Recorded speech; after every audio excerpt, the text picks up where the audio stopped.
We left off where if the objective of creation is to achieve perfection, why does God have to put that burden on us that we have to achieve perfection? God should have created us in a perfect state. And therefore, we'd be able to bask in his radiance to be the ultimate beneficiaries of what goodness is. That's one question.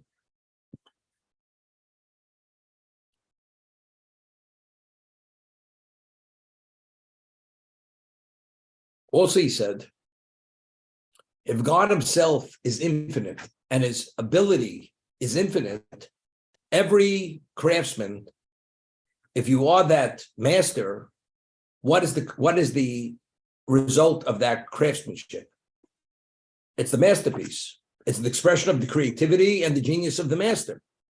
So if God himself is infinite and his ability is infinite, so he should have created a world with a greater capacity, another dimension that what we are. But yet we have limitations, tremendous limitations. Why? That's the question. The other question.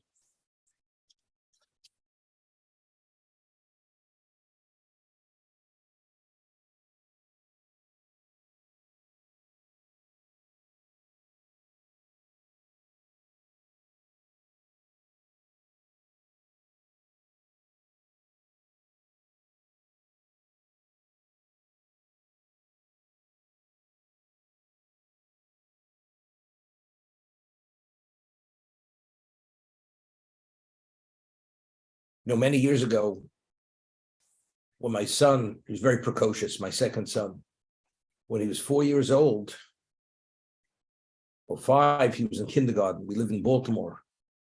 His kindergarten teacher, she was single, and she became engaged. So she shows all the kindergarten children that she received an engagement ring from her fiance, from her chassan. So my son says, "Can I see it?"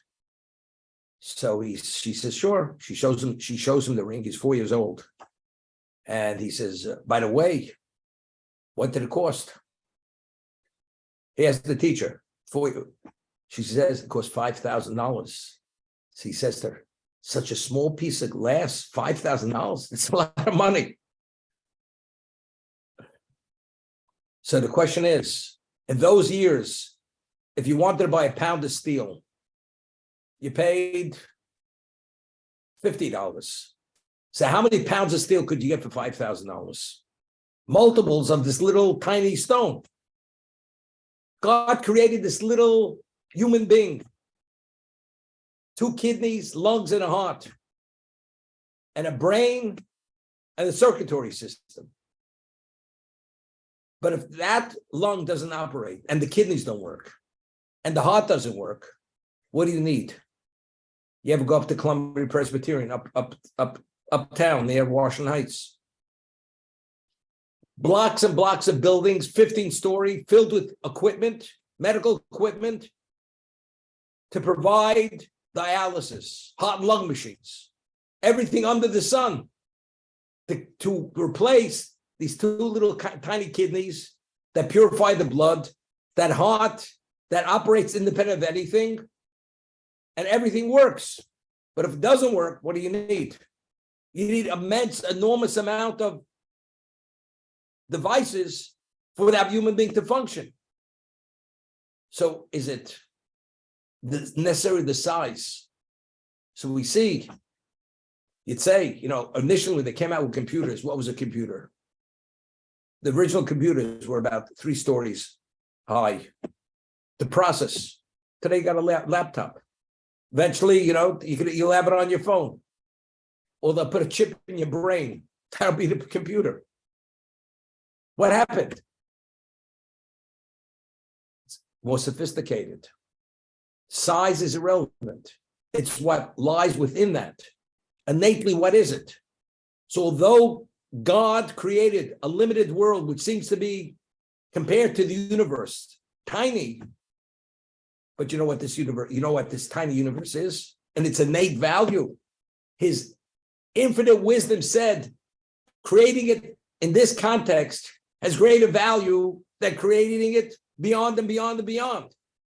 That the human being has 120 IQ or maximum 300 IQ to be able to bring about the ultimate, you don't need more. And if you had more than that, you're not going to bring it about. But who understands that? Only God understands that. You know, the Talmud tells us that an animal, if it has a certain type of defect, it's rendered not kosher. It has a perforated lung, a hole in the heart. The membrane of the brain is torn. The various defects which render the animal what we call treifa, not kosher. What about if an animal, how many legs does an animal have? 4 legs. What about if an animal is born with a 5th leg? What's the status of the animal? It's considered not kosher.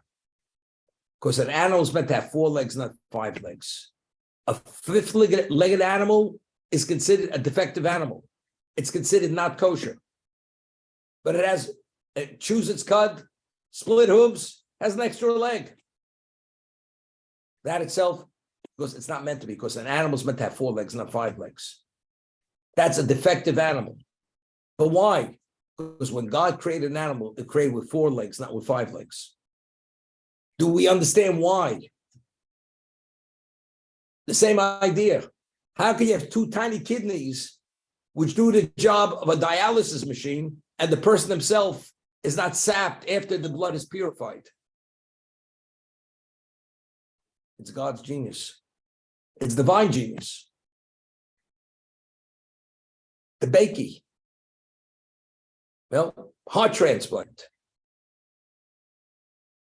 He's acclaimed, but that God created the human being. Do you hear him being acclaimed the way the Bakey was acclaimed? Well, God provides in the moment.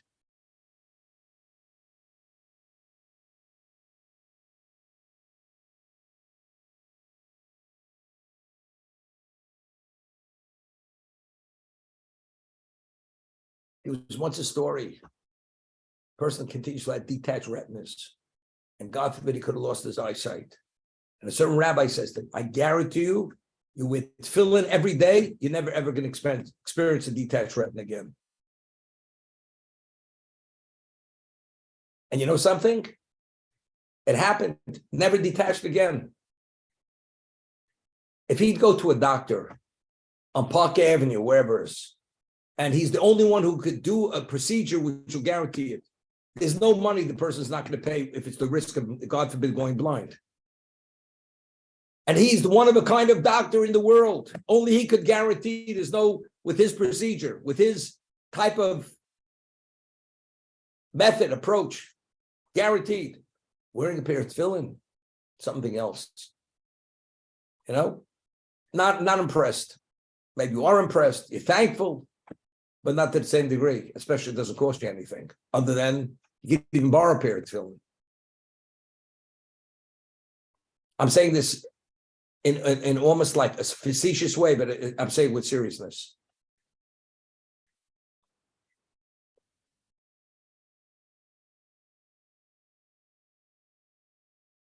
So there's no question. The soul responds to the intellect. This is all God's doing. We don't understand why, but I accept it. That this is the best interest of the human being, of the universe, of the objective creation to achieve perfection, that we're created imperfect, that we should achieve perfection. We're created as we are with tremendous limitation to be able to address the objective of creation, which is to achieve perfection.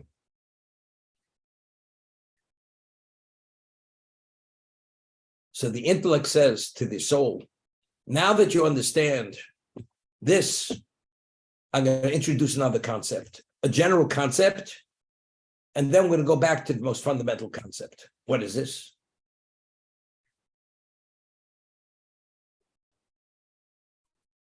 That God had to suppress the energy to create the human being, to create the universe. to make it as finite relative to anything else, much more finite than anything else, which seems to be limitless, limited, very limited.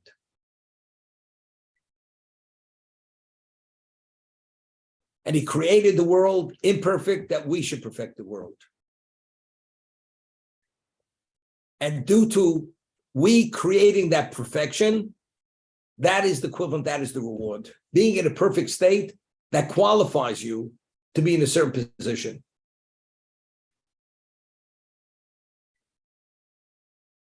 And it's only because you made the effort to bring about that perfection, therefore you're the beneficiary of the ultimate goodness, which we're going to explain why. But we have to be the ones who created that goodness, that shleimus, that perfection. And only if you did it yourself, I would say the fum tzara agra, based on the effort and the sacrifice, that will determine the degree of perfection you achieve. And that makes you even a greater beneficiary of that goodness.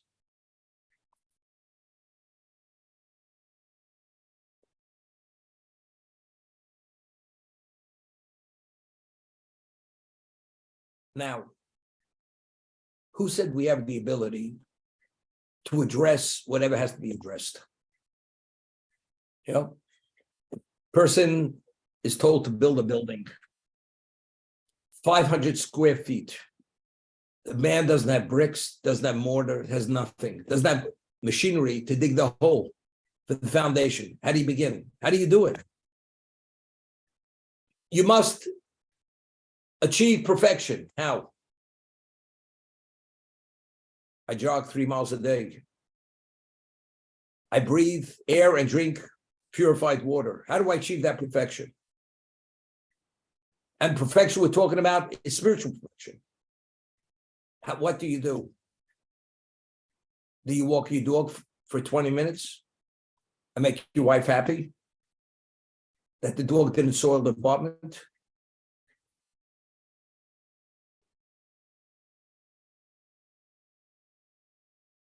So he says, so the intellect says to the soul, now we're entering into literally something as wide, as deep as the ocean.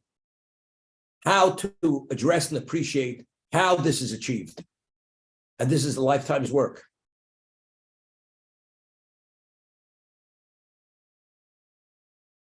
Because you need many things which contribute to our perfection. Anything's in life.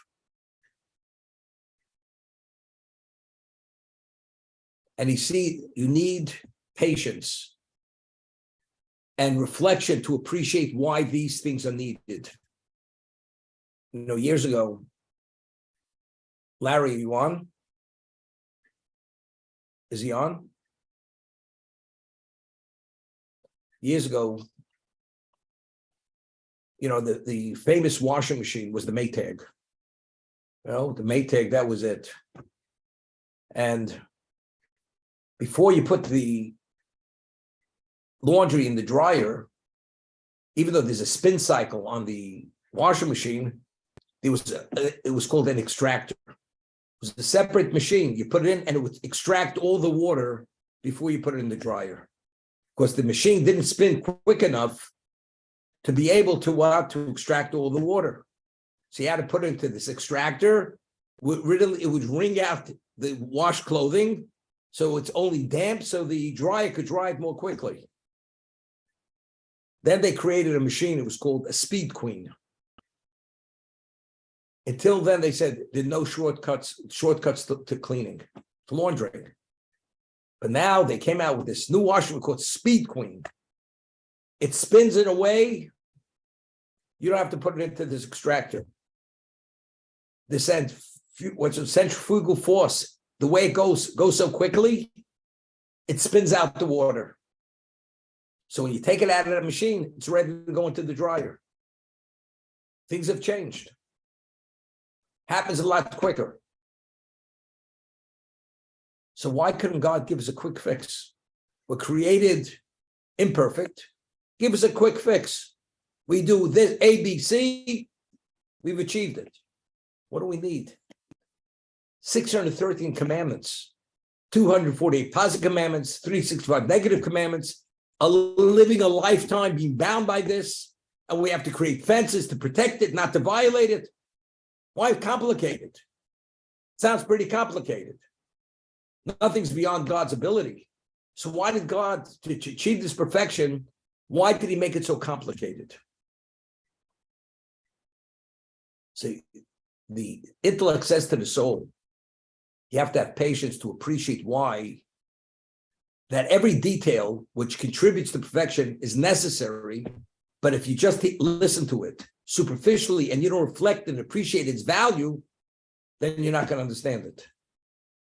So you have to sit back and take it all in, as they say. Reflect on it. Appreciate it. How profound each component which contributes to that perfection is a necessity. And without it, doesn't happen. I'll give you an example. Certain people, they're very health conscious. They have a sauna in their apartment. They have weights. They have these machines that make smoothies, and they put in all kinds of ingredients. They have a whole library of books of how to create this kind of food, right? The person says, the way you create muscle, you have to exert yourself. Exertion. Person says, after I lift my hand 3 times, I'm exhausted. I exerted. So why is my muscle developing? Of course, that's not the way it works. Because what you say is exertion, and what real exertion is, it's a whole different level. So you have to sit back and listen and understand what exertion is. For you, if you have to move 1 iota of an inch beyond what you want to move, that's exertion. But, that's not the reality of life. That's not what it's about. So to appreciate how to achieve what we're talking about, Rome wasn't built in a day, as they say. These are monumental concepts, fundamental concepts, depth, breadth-wise. And you're a fool if you think it happens out of a vacuum. This doesn't happen in a vacuum. Therefore, the soul says, the intellect says to the soul, you have to be patient to understand why each one of these components and these approaches are necessary to complement one another to be able to achieve the end result, which is called perfection.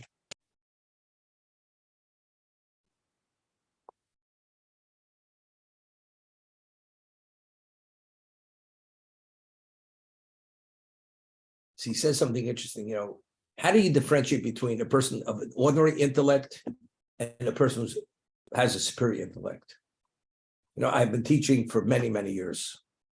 I've been teaching for close to 50 years, not on an ordinary level. And very often you present a very difficult question. And you start giving the answer. And as you're giving the answer, you're building towards to understand the issue, to appreciate, based on the analysis, why this is how we're going to arrive at the solution. What did the person say? But what about this?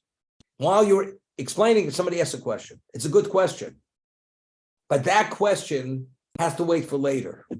Because unless you really fully appreciate the first fundamental understanding, that other question cannot be addressed. But people, their minds don't allow them to be focused on one and fully absorbed what this is. And there's a sequence. There's a sequence, one builds on to be able to. A person who has a superior mind, he's able to focus on this, to fully absorb it and understand it. Now I'm ready for the next piece of information. And now I see how the pieces fit exactly. The other person is so distracted with his other questions that he has, he doesn't even get the fundamental concept to be able to appreciate, to address the future questions. So he says, I'm totally confused. I'm confounded. Of course you're confounded, because you didn't listen. First of all, I could repeat verbatim whatever you said. Listening's not repeating words. Listening is being able to absorb and fully appreciate and understand what's being communicated. That's called listening. In Hebrew, the 2 words, lishmoa means to listen. Lakshiv means to pay attention. It's a different word. And even when you pay attention, it's not necessary. I pay attention to what you're saying. It's focusing what I'm saying, reflecting on what I'm saying. I said something to somebody this morning. The man is 84 years old. He was a Yeshiva Chai Berlin for 53 years. And I shared with him a midrash. And this midrash, just a few words. And if a regular person reads it, it seems interesting information. But if you have additional knowledge from elsewhere, what this midrash is saying, it's so overwhelmingly deep and broad, it's not to be believed what you're able to understand. I'll just share what it is. It says Yaakov, and I mentioned this on Tuesday, the letters of Yaakov are 4 letters. And they correspond to the 4 distinctions that the Jewish people were given, due to Yaakov being the most special patriarch.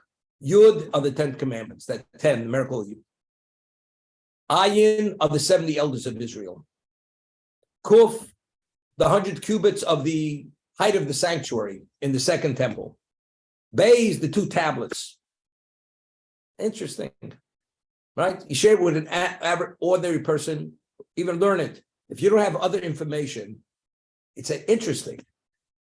But to blow you away, the way we elucidated it, and it can be elucidated much more, it's unbelievable what that stands for. The ability of Jews, why we have certain abilities, and we have a certain degree of representation, because our DNA is Yud Ayin Kuf Beis, is Yaakov. His DNA is our DNA. And therefore, every one of those characteristics to address all aspects of spirituality lie in that. But you have to understand what the 10 stands for. What is 10 commandments? What are the 2 tablets? What is the 70 elders? What is the 100 height? But if you understand that, it's a whole different reality. The same thing. He says, these fundamental concepts that I'm teaching you, which are pearls of wisdom, pearls. You know, when a woman has pearls, the different quality pearls, size, color, and a person who strings pearls, you have to know how to string the pearls. The larger, that when the person wears it, it really brings out the sets, how sequentially they bring out the greatest level of beauty.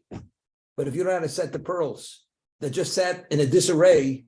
You wear it looks like you're wearing a bunch of pearls. It means it doesn't show its true value. Wisdom is just not a bunch of facts. Wisdom is just not knowledge.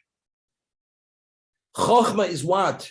Is when you appreciate and understand each component of that. And now you put it together, it's magnificent. It's a work of genius. Only a genius can come upon that. Because you appreciate every part of it, and now you see how all the pieces fit. And the total is greater than its parts because of that.